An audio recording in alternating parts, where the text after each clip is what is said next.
Welcome, everybody. This is Steve Stewart from stevestewart.me. I'm a financial coach and host of the Money Plan SOS podcast. We are going to talk about everything about financial literacy here for April of 2015, Financial Literacy Month. It's a federal, I don't know if you call it holiday. Let's call it a holiday. We're going to have some fun today with the quizzes and things like that. And we're going to talk about promoting Financial Literacy Month to our friends, to our family, and even maybe to our community. So I want to bring on a couple of my friends here who have joined me today. The first one on is Mark Deal. You'll see him with the big, he'll have the big flag behind him. Mark, welcome to the show. Thanks, Steve. Thanks for having me. Tell us a little bit about yourself. I know you got a podcast. I do. As you said, my name is Mark Deal. I'm joining here from Atlanta, Georgia, so I can represent the East Time Zone for you. And I host a podcast, as you mentioned. It's the U.S. Immigration Podcast, and I've got a little bit of my child's artwork right behind my head here. So that's who I am, and that's where you can find me. That's fun. That's really cool. How long have you been podcasting? I've been podcasting for 11 months, almost a year. Almost a year. All right. Mark Deal is one of those guys. He is the real Mark Deal. So I appreciate him and everything he does for me. And he's going to talk today about student loans, I know. In fact, I'm curious to see what you're going to say. On his right or our left, the way you look at it, is Mr. Keith Bunn. Keith, welcome. Thanks. Tell us about yourself. I live up in Grand Rapids, Michigan, and I've been doing a financial blog since about 2011. I'm a huge advocate of Dave Ramsey and all his courses, and my wife and I have taught several FPU classes. This coming April will be our second legacy journey classes, and just happy to be here. And as you can tell, he's a very, very big Dave Ramsey fan. So he'll be spewing a lot of Dave Ramseyisms out here today, as a lot of us that are fans of his tend to do, just because they are so good and clever and memorable. The reason why we're doing this today is to promote Financial Literacy Month. April is recognized as Financial Literacy Month, and I've done a few things in the past, some crazy things that I'll never do again. Short videos with some of my online friends, bloggers from all over the nation. I'll even be able to send those links to you later if you'd like. But as we're going through this webinar, if you have any questions, if you're on YouTube, if you're on the Google Plus page, please send them to us. We would like to see that. In fact, if you can send it directly to us in the Q&A, that would be great. So I'm going to just go ahead and get started with my friends here. There's a website that actually owns the domain of Financial Literacy Month. And I've sent them a link to the page. Hey, Mark, if I gave you the screen, would you bring that up for us? And then I'd like to go through some of the questions on there. Sure. And it'll be challenging to us to walk through some of these questions that they've had. I'm going to give you the screen here in a second, if I can remember how to do that.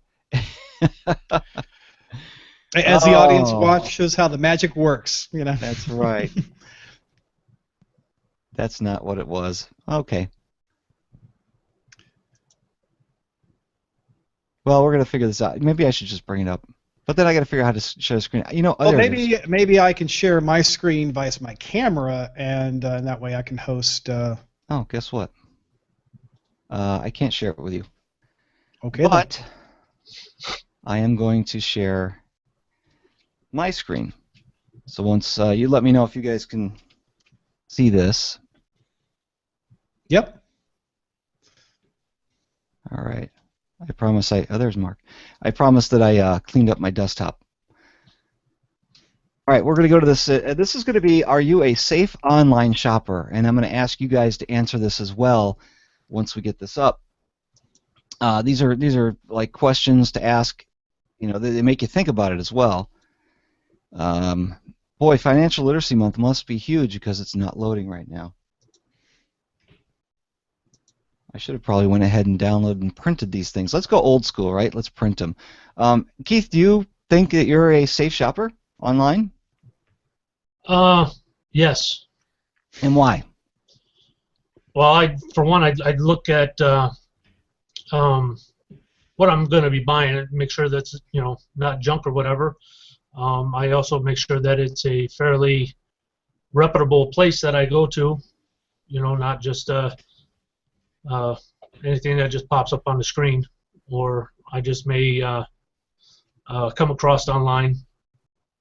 I'm just extra careful. I don't know, maybe I'm paranoid, but What do you use to buy stuff online? Because I know you don't have a credit card.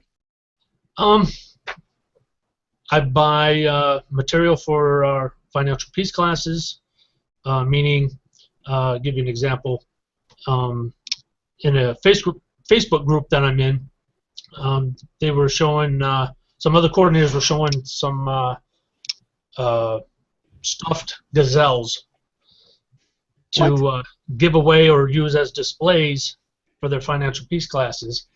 And they were actually on Amazon. This shirt I bought off of Amazon. Just a bunch of other stuff, videos, movies, whatever. My wife buys, some purses or whatever online every now and then. So we're Now, just, sorry to interrupt. I've had somebody question me. They said that you cannot use a debit card to sign up for Prime membership on Amazon. Now, I haven't tested that because I'm not a Prime member, but it sounds legitimate to me. But then again, what are we supposed to do? That's not fair to people who don't want to use credit cards. And then what is it? How does it benefit them? That's a question I'd love to ask Amazon myself. Maybe someday I'll get a representative on here and we'll actually ask them that question. Mr. Kutch Moore has joined us. Kutch, how you doing? Hey, Steve, I'm doing great, buddy. Hope you are. Yeah, we're doing fantastic. Thanks for joining us. Just so you know, I've got Mr. Mark Deal there with the American flag behind him, and Mr. Keith Bunn with the Cash Rules T-shirt. Kutch Hey, Moore guys. is a representative of eCredible, and if you know anything about me, I love eCredible. Kutch, why don't you tell us a little bit about yourself? I'm going to get this thing running so we can get started. But tell us a little bit about yourself. Yeah, sure, Steve. As you can probably see in the picture, I've got quite a lot of gray hair on my head, and I've got a lot of life experiences. And for the last 5 years, maybe I'm lucky to have that. Is that your point? Hair is one hair. of the things. Is that Sorry, go ahead. I was just saying hair is hair. Sorry to interrupt. hair is hair? Yeah. But for the last 5 years, we've been building a company called eCredible. And what we are is we're a credit reporting agency, just like the bureaus, but we value different payment information. We use payments like rent, utilities, insurance, mobile phones, satellite cable TV to build credit file consumers that don't have traditional credit. So I'm one of the co-founders of the company. We've been working on this, as I say, for some time, and we've had a lot of discussion with Steve, and he's been a big advocate for what we're doing. And I'm just glad to be with you guys today. See if I can add some value. That's fantastic. I haven't actually personally met Kutch, but we've had lots of conversations online together. So I'm really excited that he's on with us today. And I also want to make sure, Kutch, that later on you remind me to talk more about eCredible, because it is incredible what it can do to break the traditional mantra that you have to build a credit score. And that's just something that I love. Yeah, you bet. Glad to be with you, Steve. Thanks for the opportunity. Yeah. Now, if I could figure out why this website's not coming up today, isn't that great? It just, technology breaks on you. But these were questions that we're going to ask the audience, and they don't have to necessarily answer on, here we go, okay. They don't necessarily have to answer but if they online, but if they want to just think about it or even bring up conversation with their family and friends later, that would be fantastic. If anybody wants to leave comments, do so. Also, if you want to go and leave questions or comments on the website, you'll be able to watch the video and be able to leave comments at stevestewart.me/live. That's stevestewart.me, not .com, .me, because the guy who owns the .com has had it for almost 20 years. It's crazy. But stevestewart.me/live. All right, so the first question is, do you shop around for websites that have the best deals, or do you stick to sites that you know and trust? Kutch, what about you? Do you shop online? Do quite a bit of shopping online. I keep a pretty busy lifestyle, like I think most folks these days, and I'm not a mall person, and I like to make informed decisions. So I try to leverage the web at every opportunity. And I'll be honest, I'm kind of an Amazon junkie here, Amazon Prime junkie. I found that to be a very efficient tool, and I like it to get delivered to the house, and just seems to save time and expense, and I wind up with good products and a great customer experience, which is also important to me. Yeah. Keith, what about you? Do you shop around for the best deal, or do you only buy from websites that you know well? Just know well, I think. Like you've had that podcast a while back about identity theft, or actually having your debit cards or whatever compromised. Yeah, we like to. Yeah. In fact, we just found out today. My wife called me this morning and said, "Hey, did you make any purchases online last night or this morning?" I said, "No," and she come to find out that somebody got her information again, and her card got compromised. So, yeah, we like to make sure that it's a reputable and well-known company. What about Mr. Mark Deal? Do you shop around for the best deal on whatever site you can get, or do you stick with trusty websites that you already know? Both. I shop around for the best deal, but for me, the best deal isn't so much the lowest dollar, it's the best product. So if I'm shopping in a physical space, because, well, that's what my wife does, and I'm a good husband, and I follow her around, and, my kids are looking at something, whether it be a toy, a game, or something. Amazon has that app on the phone, and it scans barcodes, it scans images, and I use that to find not so much how much it costs on Amazon to see if it's a good deal in front of me or if it's better on Amazon, but also, the intelligence behind it as far as like the consumer reviews. Some things that look cool in the store have gotten horrible reviews on Amazon. I don't buy it. So to me, I use sites I trust like Amazon and Target for select stuff. But typically Amazon because I trust them, but I do shop around for the best deal, not so much the best dollar, but the best product. Okay, fantastic. Have you ever had a debit card compromised, Mark? I have not. I've been very close to many people that have. I'm not going to name some financial institutions that seem that it's always happening. That being said, I'm an electronic junkie. I still have paper statements come into the mail, and it's both my wife and I job. Not that I care about what she spent her money on or whatever, but basically she looks through her statement, lines through her initials, any questions, things that we need to talk about, looks for any weird charges if we need to find out, and I do the same thing. So I kind of do a self check. I've never had it ripped off, but I keep a watchful eye. Okay. Well, I can tell you the stories later about how I've had 4 debit cards in this family compromised. We never lost a dollar. So, and I don't have any credit cards. So what can you say? Wow. All right. When shopping online, which form of payment do you use? Do you use credit or debit? Kutch, real quick. Credit or debit? What do you prefer? Well, you may not like this too much, Steve, but I carry one card. It's an American Express card. I've been an American Express card holder since 1978, so you can do the math. I earned a gray hair. But I use that pretty much exclusively for those purchases. I bet Mark Deal is going to have the exact same answer as you. Mark, what about it? Primarily credit cards. Now, if it's a business expense for a business that doesn't have a credit card, like a small P&L, I'll use that debit card. But yeah, primarily credit cards just for the points. And I think I know how you feel about credit cards, Steve. Yes, but it's not my life you're living, so True. I will not impose my belief system on anybody else, but I will teach you what the dangers are if you choose to go one way or even the other. There's dangers with using debit online as well, which Keith and I know very well. But Yes. I'm not going to say we're lucky. I think we're cautious, just like Mark, you're cautious. So it's good. And if Kutch is still around, he's still cautious. So. There you go. Yeah. All right, here we go. A spoofed email that appears to be from a trusted source that attempts to obtain personal information such as social security numbers, credit card information, usernames, passwords. What is the name of this cyber crime? Is it baiting or is it phishing? Mark. Phishing. Keith, Bun. Uh, I'll say fishing too. Kutch? Sounds like they're baiting for fish. You know. There is no C, all of the above. Which one? Fishing? I'm going to go ahead and answer it as fishing on this one because that's the majority rule here.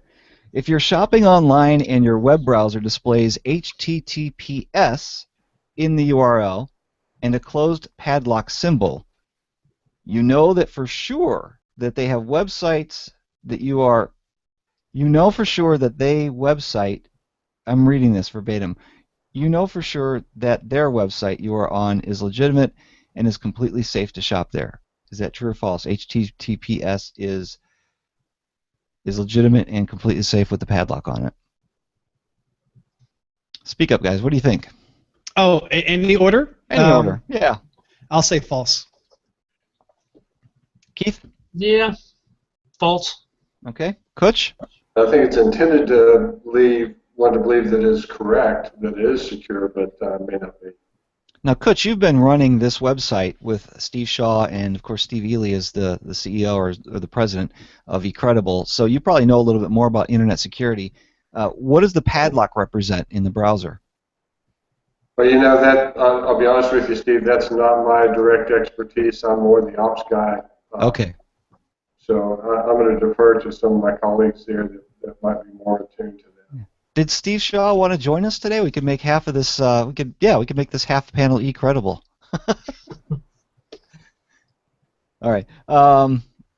We'll answer that false, and I think that's going to be the true answer as well. Do you ever shop online for free? Do you ever shop online from free public Wi-Fi hotspots or internet cafes?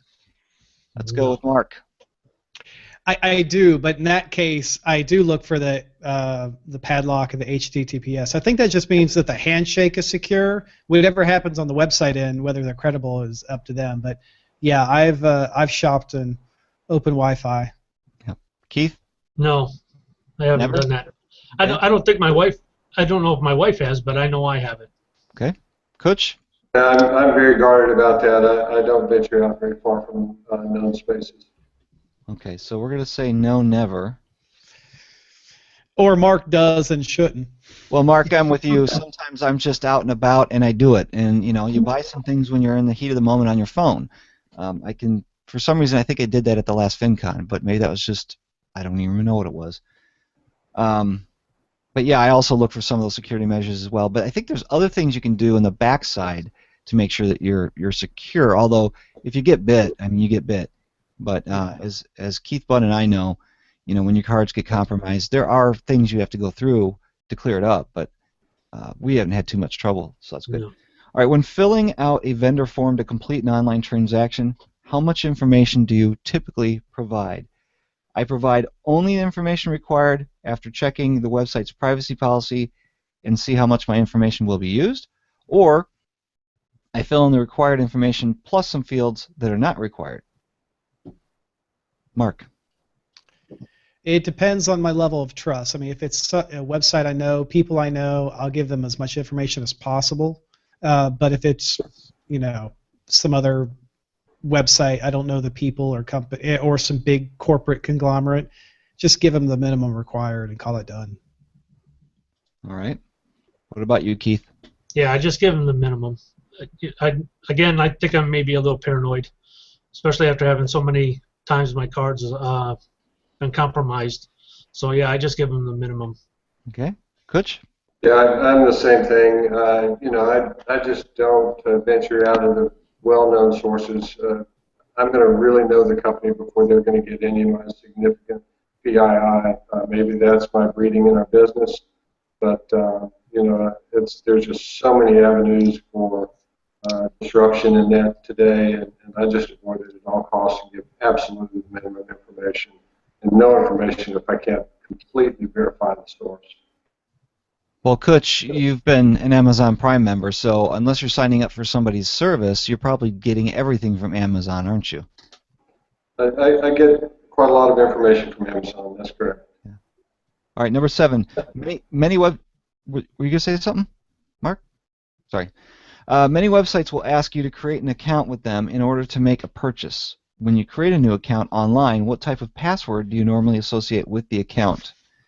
I use a similar password to all of my accounts that is easy to remember, or my password is usually complex and contains a combination of letters, numbers, and symbols. Mark, you're laughing. I am, because I myself and my family have our own practice on this, but I seem to be going first all the time, so let's give it to somebody else. I'll come back. Okay, all right, let's go with the opposite direction. Kutch. Yeah, I'll dive in there. Yeah, it's passwords are a mess. First of all, I am, as I mentioned, very guarded about where I do that at all. And we use some passwords that are, pretty consistent in application, but derivatives of different bits of information that my wife and I both can kind of connect with. It always funny thing that was flashing through my head when you asked that is, the on the street guy that says, how do you determine your password? Well, I always use my street address and the first three digits of my last name. That holds the card up. This is how I do it. And some people are just so naive with that. But I take that very seriously, and we use a lot of characters in there. We kind of have a pattern that we use for anything that we disclose or that we sign up for that requires a password. The password is password. 1, 2, 3. 1, 2, 3 with a pound sign at the end or something, right? Pound sign, 1, 2, 3. Keith Fun, what about you? I tend to forget things quite often, and so sometimes I use the same password. But it also depends on if they require more characters, capitalization or letters and numbers mixed and whatever. So it depends. But some of the times it's the same or real close to the same thing, so I can remember it. I can tell you a little bit about what I do. I do use a lot of familiar passwords, like they'll use a similar pattern, but I also use a program. Well, there's a Chrome plugin that works really well called LastPass, and that will generate really secure passwords for you, so that all you need to remember is one password to log into LastPass. It's kind of in the browser, you don't even really see it, and then it will auto-populate those sites you've already signed up for, as long as you allow it to remember it for you. It's really powerful, very cool. There is a free version of LastPass. I've heard great things about 1Password as well, that these things are great for, like, they're like remembering your passwords for you. Yes, everybody's worried that they're going to get hacked someday, but it hasn't happened yet. So that's one suggestion. If you're worried about passwords a lot, maybe use something like LastPass, because it really does remember the most complex, convoluted. You should see the computer-generated ones that come up. I mean, there's the @ symbols and pound signs and dots and slashes, and it's crazy stuff. So I'm going to answer that we all use a similar password for the accounts that are easy to remember. I don't, but well, I'm going to put it in there because you're outnumbered, Mark. All right. All right. So what does it tell us? We got an 85%. So yay! All right. All right. Let's go to another one here. We're going to ask are we playing the credit game? Oh, I forgot to do this. But I think we all know the answer to that. I'm just going to whip through this very quickly. How about that? I'm going to see if we're playing the credit game. I already know the answer for 2 of you. All right. Are you paying late fees? Yes or no? Everybody raise your hand if you're paying late fees. I didn't think so. Do you borrow for items that you once bought with cash? Do you borrow? So that would be, well, it's not clear here. Because if you use a credit card, you're borrowing. Even if you pay it off in 30 days, you borrowed money for 30 days. We'll pretend like that doesn't count. So do you borrow from items that you once bought with cash? Do you borrow? Yes or no? No. Do you check to see if you have credit cards before leaving the mall? I'll say, and debit cards. Debit cards. Steve, I didn't hear that. Do we check Oh, I'm sorry. before leaving for the mall or from the mall? Do you check to see if you have your credit cards before leaving for the mall? I'm sorry. So let's eliminate debit from that. Do you check to see if you have your credit cards with you before you leave for the mall? Raise your hand if you do. Really? Okay. Yeah, I don't need the check. I know where it is. I have one card, and it's my American Express card that's with me, so it's just a given. You don't need it. You got the number memorized. It's been in your pocket for so Actually, long, that's right? kind of sad, isn't it? Yeah, there's an imprint on your thigh of the numbers and the expiration I date. even know the CCV code. So. Do you juggle other bills to keep up the minimum monthly payments on credit cards? Raise your hand if you do. Do you pay only the minimum or less on your credit cards each month? Is it even possible to pay? I mean, I'm asking for my own. Can you pay less than the minimum? You can. It's I guess absolutely you can not get good for you. penalties and stuff too. Oh wow, I Right. imagine so. Right. Yeah. Thanks for clearing that up for me. Yeah, you're either. Well, it doesn't. You're not necessarily maxed out. We won't assume that of somebody who might be paying less than the minimum. But if you don't make a payment, there will be a late payment fee. If you don't make the full minimum payment, then I don't know if there will be a fee. I guess it depends on your card. But obviously they want the full amount of the minimum or higher. I think the minimum is just a guideline anyway, right? All right, have you reached the credit limit on your credit cards? Yes or no? Raise your hand yes. Keep them down for no. Have you taken money from your savings account to pay your credit card bills? Nope. Okay. Yes. You have. Yeah. Well, for big events that I knew I was going to spend for. I guess that was the point of the savings account. But when it came time to purchase, I used a credit card because, play the credit game for points and stuff. But yeah, that I guess money comes out of my savings to pay the credit card. So not sure if that's affirmative or negative on. I'm going to say that's a no for you, because if you had left that in your checking account, it wouldn't really be a savings account. It was there to pay the bill, right? Okay. That's really what you did. All right, and I know I'm making allowances here for a guy who uses credit cards, but he's a nice guy. If you live without credit, here's the question. Raise your hand if you think that living without credit cards is unthinkable. I like that answer. Thank you, guys. So that will be a no. Obviously, 2 of us are living that life, so cool. Is your current job barely making ends meet? No, it's fine. Okay, let's submit the quiz. I think we're all on the same page here, so that's pretty easy. These are great questions for people who might be watching to be able to ask themselves, because these are some of the red lights that show up in your finances to say, oh, there's a problem over here. And of course, if anybody's looking for some help, they can find me at stevestewart.me/contact, or just anywhere on my site, stevestewart.me. All right, we got 100%, guys. Bingo. Boom. There you go. There you go. All right, I'm going to do one more here. Let's see. Do we pass the debt test? What do you guys think? Are you going to pass the debt test? Who thinks they're going to pass the debt test? I'll pass the debt test. It depends on who wrote the debt test. Well, a yes to any of these questions is a sign that you need to take a good look at your total debt levels, spending habits, and plans for payoff. So we'll look through these questions. These are all yes or no questions. Is an increasing percentage of your income going towards paying down debts? No. Is your savings cushion inadequate or non-existent? Yes is up, no is down. Are you near or at the limit line of your credit? No.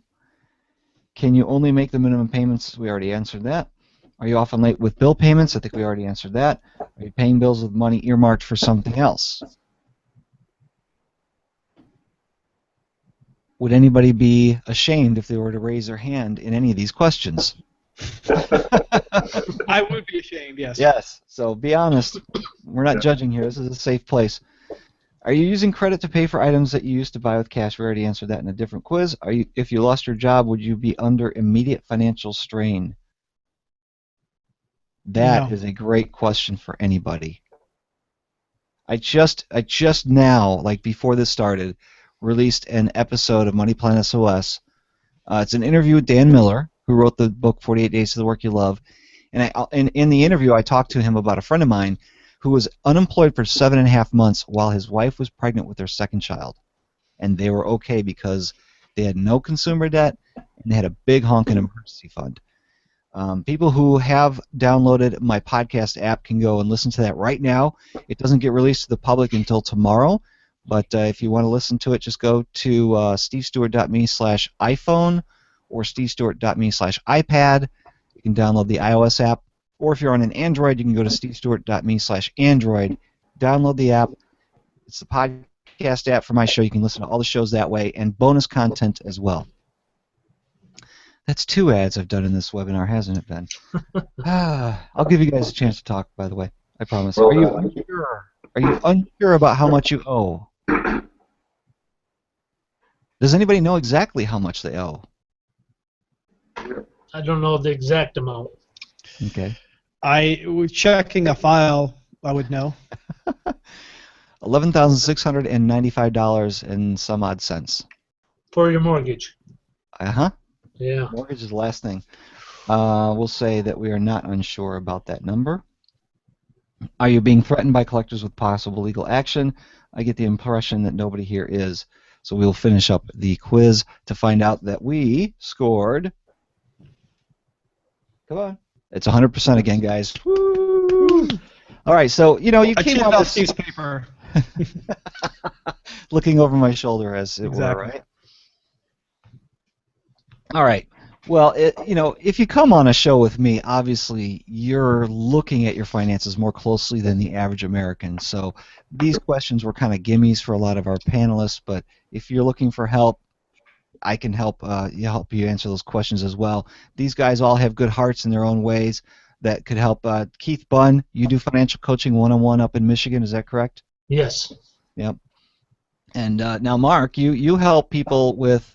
Well, you've got a little bit of a transition in life right now. Why don't you tell us exactly what you're working on, and maybe how you could help the listener here as well? Sure. Well, I guess let me start with the last one. How can I help a listener?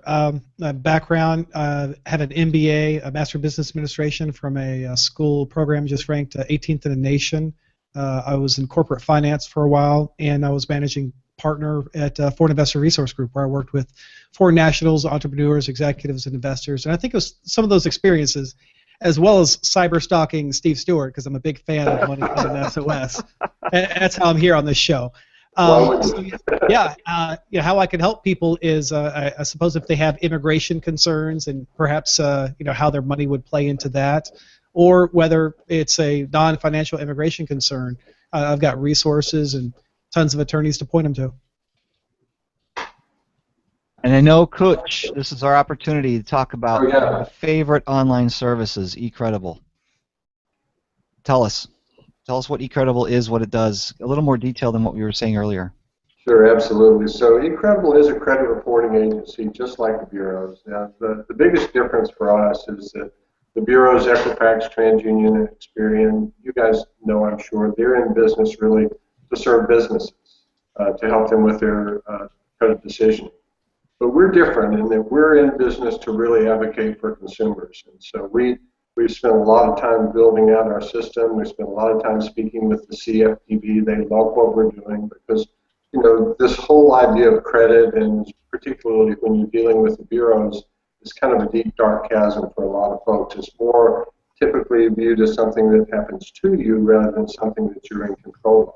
We're trying to change that paradigm around to give the consumer the opportunity to have access to education about their credit, about their finances. We'd love to connect them with folks like you, Steve, and others that can help get them educated.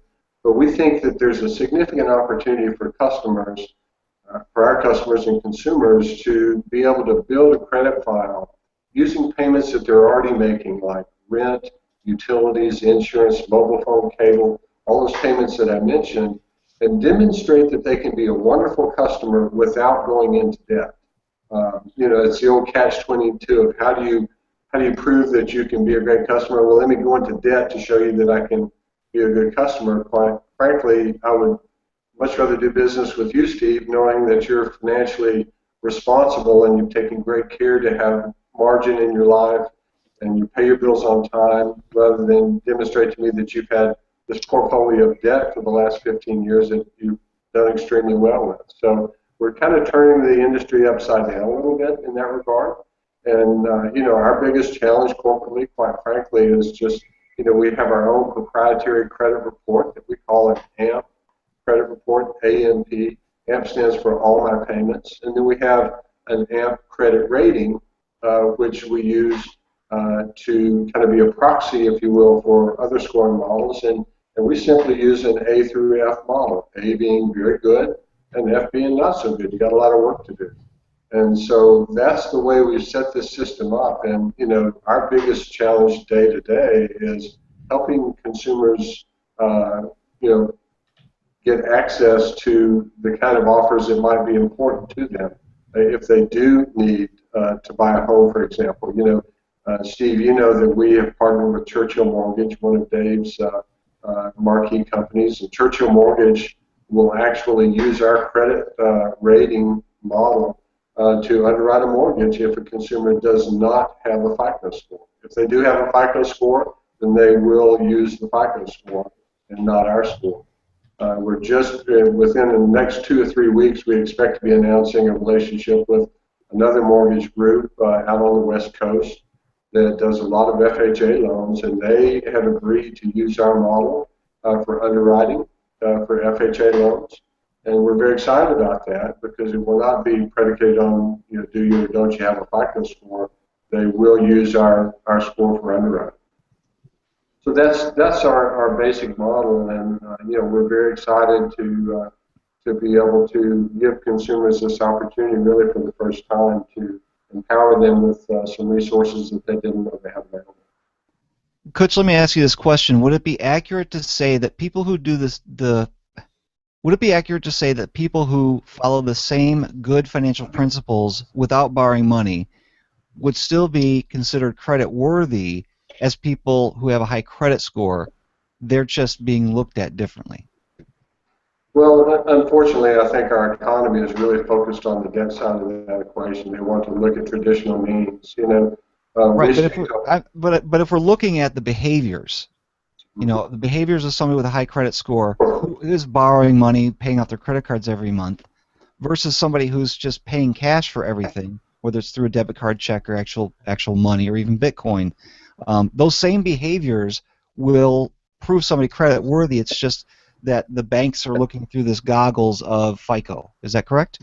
Yeah, that's correct. You know, there have been quite a few studies done in the past. I know, you know, FICO's done some work. They built a score, gosh, I think probably in the early 2000s that they called the FICO expansion score, which really dealt with this arena of alternative payment data. And they did a lot of studies. They plugged in with some of the big auto companies. I think American Express was involved. HSBC, I think, was involved, and they looked at the behaviors of consumers in the context of alternative payment data, and they did find that the behaviors were predictive of good behavior if they were exhibiting good behavior. And I think that, you know, when we look at a lot of the folks that come in to join Incredible, many of these folks are renting, and, you know, frankly, a rent payment is a good proxy for a mortgage payment, and paying your other bills on time in a responsible way is clearly what is the predictive behavior of the other models. You know, some people will argue that, you know, you don't have the same kind of risks associated. You know, people kind of play the utility game sometimes. They don't feel like there's a sense of urgency necessarily to pay it directly on time. But in our model, it's you must pay your bills on time if you're going to reap the ultimate benefit from it. So it's a pretty rigorous process in our model to get an A. It's kind of been modeled after about a 750 FICO score. So that's very much a prime type customer that can achieve an A in our model. The way I look at it is you can have a bad credit score and you can have a bad credit worthiness or AMP rating by doing the same things, or you could have a great credit score and have the same behaviors if you didn't have a credit score at all and just paid for things in cash. The real problem exists there as the way people look at things. Like this 3-digit number is the way to look at it when I can prove that I'm creditworthy, whether I had a mortgage or not. We pay for things. We have savings. Why don't people look at that anymore? It's because of this wonderful credit score model, which is cheap, inexpensive, easy for banks. It's not easy for people like me who are just staying out of debt. So that's why I like Incredible. Go ahead. Yeah, that's a really good point, Steve. You know, unfortunately, there is so much momentum in the credit community or in the financial sector with the banks. There's so much auto decisioning, and there's just so much behavior that is supported by all that auto decisioning that it kind of gets lost. One of the biggest challenges that a lot of the banks are facing today, quite frankly, is this millennial generation that is beginning kind of shy away from the banking traditions. They like to use their mobile phone as their bank. They want to text you, and that becomes their bank, and they'll use a prepaid card rather than having a traditional checking account. And so a lot of the banks are kind of wondering how am I going to get control of this large community of consumers, and so that's where we're actually having some discussions with some of the banks where they understand that this is a different type of consumer, and they want to maybe use eCredible as a way to let these consumers feel as though they're building something for the future. At some point in time, they may want to buy that house, or they may be in a position where they need to have transportation, and they need to get a car loan, which is contrary to a lot of your beliefs. But sometimes life gets in the way, and these consumers at least would have an alternative, is to just dive deeply in debt with secured credit cards or other vehicles just to prove that they're creditworthy. Yeah. Let me ask Keith Bunn. Have you signed up for an eCredible account before, Keith? No, I haven't, but I do promote it quite often to coworkers and to people that I'm coaching, and even to people that I'm doing FPU classes for, and so forth. I do promote it quite often. Thank you, Keith. I appreciate that. You're welcome. Now, Mark Deal, I don't know if you've ever actually heard of eCredible before. Have you done any research on them before? No, I haven't. And in fact, thank you for that description. It does seem pretty interesting. I was looking at a service that I use as a landlord back when the financial situation started melting down. I started buying houses and then renting them out. But I looked at a service I use, and one of the primary things I use as should you rent to this person or not is credit score. A little pause there, but yeah, obviously credit score. And I realized it's like, well, why do I care about that? Because this service, touts that as a key decision factor of should you rent to this person or not, regardless if they're currently employed, if their boss likes them, those sorts of things. And as you were speaking, I looked into it, and it turns out that service is owned by one of the big three. So I'm like, oh, okay. Another income stream. Right, exactly. But I've one of my better tenants was someone who owned a business, had 30 plus employees. Obviously paid his rent at one of our best houses. Paid the rent for his company and his employees' expenses. But he had no credit score what to think of, because he just didn't believe in credit. So that was a challenge for me as someone who wanted to do business with somebody who seemed reputable, but they don't have this 3-digit score that I could base it off of. Did you think maybe they were drug dealers or they were just off the grid?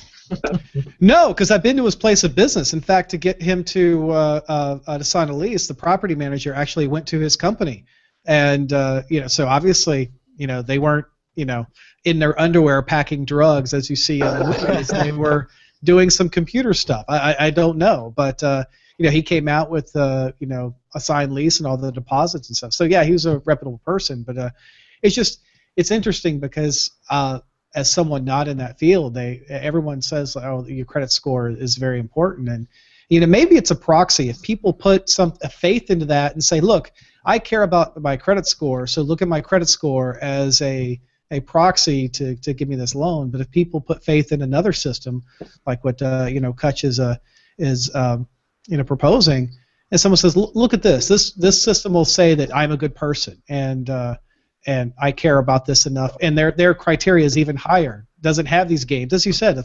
So yeah, I imagine especially as businesses evolve, information becomes faster, millennials have different purchasing behaviors. Yeah, that it does seem interesting. Guys, one of the stats I'll just throw at you that rolls off our tongue quickly is that there's about 60 million adult consumers that don't have traditional credit. So the folks that are completely living life debt-free, that's certainly an audience that we're talking about here. But there's also a very wide audience of consumers. These are young adults, immigrants that don't have traditional credit. And those are the folks that are getting significantly abused in the markets with the payday lenders and buy here, pay here car lots. And so we hope those guys come to truly hate us over time. The fact that we can educate these folks in ways that give them different options. And, certainly with the education that you guys provide, there are alternatives. And unfortunately, there's a really big audience of consumers out there that need your daily help. And certainly hope that events like this, Steve, can help expand the virtues of good work that you guys do every day. Well, thanks. Yeah, I love that eCredible serves that need that we have for people who are undocumented but legal here. Well, I guess you have to be documented, right, to be here legally, Mark? You know this. To work in our system, you've got to have a social or at least an ITIN so that you can be identified. This is Mark's specialty. Yeah, I'm smiling ear to ear. I'll refrain wrong, from answering that question because obviously there's a lot of complexities to that. But yeah. Somebody can be here in the country legally, whether they're going to school but they're not citizens, right? They have a visa? Yeah, certainly. I mean, you could even have resident aliens here that can enjoy tax breaks. You can have non-residents, but legal aliens, and then you can have the undocumented people that what is their legal status? Well, that's only for a federal court judge to decide, but that's obviously a platform for another show. No, man, let's get into a little bit of it, just a touch. Well, Because no, actually, I will go ahead and make a correlation here. What Kutch was saying, I work with high net worth foreign nationals, people that are worth millions and sometimes millions liquid, that have no traditional domestic credit score to speak of, and I also work with people that have hundreds of thousands of dollars, not millions, but hundreds of thousands, but it's their significant nest egg, it's their significant net worth, and they want to start or invest or expand their company into the U.S., and that is a challenge for them because they don't have this credit score, and everyone's asking them, well, do you have a credit? No, I don't have a credit score. It's like, well, your skin color is funny and your accent's weird, and you don't have a credit score, so it's going to be hard for me to do business with you or something. And yeah, there's many foreign nationals that suffer from that. So, by going down the whole immigration path, I will echo that it's a challenge for people that are coming here to live here and work here legally. Many of them employ, domestic nationals, American citizens, to work in their factories and jobs to make, whatever foreign product that they're going to sell back over to overseas or something, but make it here in the U.S. They have challenges running their business because of that, personal liability and personal credit score. Well, Mark, meet eCredible. eCredible, meet Mark. Ta-da! Thank you so much. Marriage made in heaven. Yeah. It's the perfect thing for them. Yeah. It's the perfect thing for someone who doesn't have traditional credit built up, whether that's a kid coming out of college who's had their parents pay for everything, they pay cash for their car, they're renting, there's no traditional credit score. All right, this has become a really big eCredible commercial, but you can see how passionate I am about this subject. I want to simplify it, and we'll move on.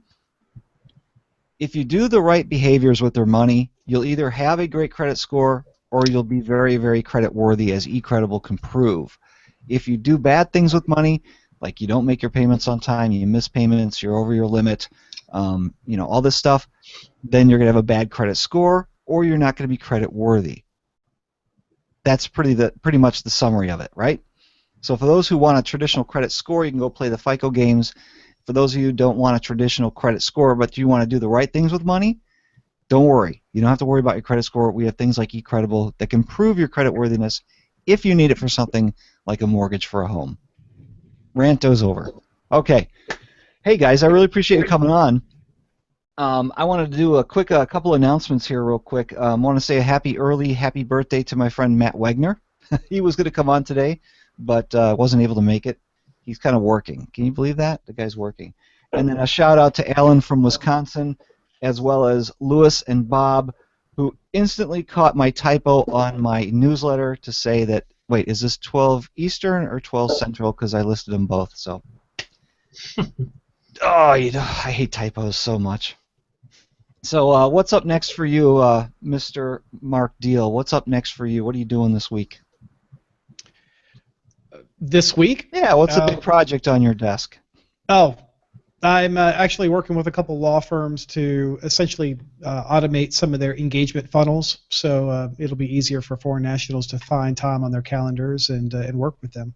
And that's happening with a couple people this week. Cool. Well, thanks for joining the Steve Stewart Fan Club. Hey, Keith, what's up with you this week? What's going on? I'm just continuing to write my blogs every week and promoting the new legacy class so far.